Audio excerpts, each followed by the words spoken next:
आणि आता उद्धव ठाकरे यांची एक प्रतिक्रिया। भटकंती करायला गेलेल्यांना आता परत घरात घेणार नाही असं म्हणत मातोश्रीवरून उद्धव ठाकरे यांनी शिंदे गटावर निशाणा साधलाय। खोकेबाजांना स्वप्नात उठता बसता फक्त उद्धव ठाकरे दिसतात असंही उद्धव ठाकरे यांनी म्हटलेलं आहे। भटकंतीला गेलेत बाहेर, अर्थात त्यांना परत काही घरात घेणार नाहीये।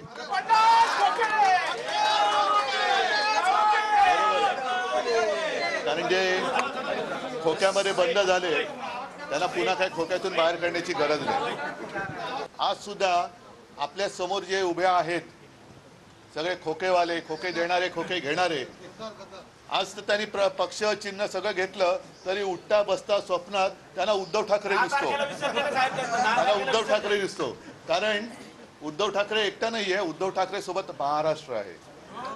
आणि उद्धव ठाकरे आता श्रीकांत शिंदेंच्या मतदारसंघात दौरा करणार आहेत। 13 जानेवारीला उद्धव ठाकरे कल्याणमधल्या शाखांना भेटी देणार आहेत। कल्याण लोकसभा मतदारसंघातील शाखांना उद्धव ठाकरे भेटी देतील।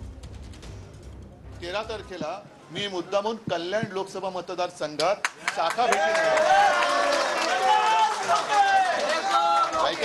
ऐका 13 तारखेला भाषण करायला नाही येणार। 13 तारखेला मी तुमच्यासारख्या असंख्य कार्यकर्त्यांना माझ्या शिवसेनेच्या शाखेत कल्याण लोकसभा तो कार्यक्रम पूर्ण जाहीर केला जाईल आणि दिवसभर मी कल्याण लोकसभा मतदारसंघात विधानसभेप्रमाणे शाखा भेटी करणार आहे। काही शाखा ज्या ठरवल्या जातील ते जाहीर केल्या जातील।